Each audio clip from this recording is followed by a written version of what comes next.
Goeiedag en welkom by die vinnige tutorial oor hoe om die graad 9 of vlak 9, vlak 10, IGCSE vlak online leermateriaal te gebruik. This is just to guide the student or the teacher or tutor to assist them with utilizing it as much as they can. You just type in your link to your web app, whatever that may be.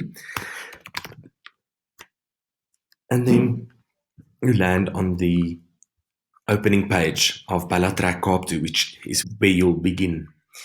This is a little decision-making page where the student gets to choose whether he or she wants to drive through Bloemfontein or Kimberley, and whichever one they choose, doesn't matter. It all comes back to the same thing and a little bit of interactivity through comprehension.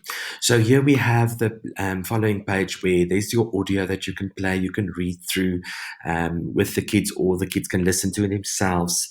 There's the vocab video, as we've done in the previous levels as well. There's a vocab video. From here onwards, we elaborate a little bit more on the vocab itself. And then the exercises again, which they can fill in by using the video to help them. After that, there's also a little bit of geography that we work in. Do they know which provinces goes where, etc.? They can either do that electronically or printing. And then there's a little bit of an additional activity. Sometimes we extend the learning just by something interesting. This video itself is in English, but the questions are in Afrikaans. Then when they are done, they can just click on the next step. Either it is in the same province, and we are still in Gauteng, so we're going to stay there. And then we read a little bit about Gauteng, because that's where we start off with. There's a video they can watch with questions, etc. Then we have our comprehension. Again, the audio there, the little did you know block, which is very important, some exercises, some resource they can use to find out the answer. And then at this stage, we want them to check if they can remember their vocab words. So if they click on this vocabulary button, then it is an online quiz for them to do. And they get their results immediately, which is fun. All right, and then we move on to Talier. You can always go back to the page before if you have to, by clicking on the page where you were back or forth. So you can always navigate easily on the website. And then we also have our video explanations with revision of Stompie and past tense, present tense, future tense. This is just to empower them to how to write sentences. So even though it doesn't come as a section in some curriculums, it is definitely necessary to know how to write sentences with the additional language activity there as well. At this level, we start exercising and rehearsing and testing a general kind of sense of the language as well. Then we have reaction to text, and it's also always important to take advantage of this situation. If there's a picture, let them build vocabulary first. Ask them, let's see, what do you see on the beach? Daar's 'n vleer, daar's 'n voet, daar's 'n baie kostuum, daar's 'n surfer, daar's 'n roomys, daar's sonbrille. Whatever they see in the picture, hulle moet dit neerskryf. And then you can always discuss the more deeper feelings about the picture. What is funny about it? What is ironic about it?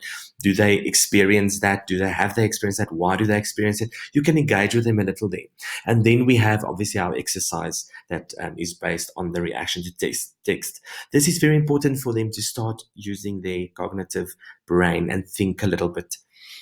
Right, so then we go on. We have our creative writing, where here we want them to simply make a basic slideshow or a poster, electronic poster rather, but they can use Google Slides or Word or anything they want, as long as it's one-page poster, but it must be electronic, because we're also empowering them for future job applications. Very seldom and very, very rarely, I think, in the next 5 to 10 years, will you send your CV through the post anymore or with paper. Your CV will be online. Teach them already through a medium like Afrikaans how to do something like that, how to work with those programs. It doesn't have to be a whole module on its own. And there's a little rubric with which the stuff can be marked, the work can be marked. And then there's obviously some revision that we can do. And they have to do exercise 8, 9, and 10. And then again, your algemene hersiening of module 1. Online assessment gets their results immediately. And that's how it works for most of the modules, or well, all of the modules. And then obviously, if in the case of if you're a distance learning student with us, then you will get your weekly scheduled guidelines and guides through us through Google Classroom. If you are someone who just bought the material for the year as a teacher, perhaps, then you would also receive a 30-week work schedule. However, if you are a student, you follow what your teacher guides you to do. You'll see it towards the end. If you finish with the last module, there is a next step you're going to take, and that takes you to a whole different website that is a bit of a step up, and it moves into your next level that you can do in preparation for your IGCSEs. And then you can go continue from there, whatever the case may be. In these ones, you also get your vocab, your comprehension, your language activities, your writing, your listening exercises, and your assessments.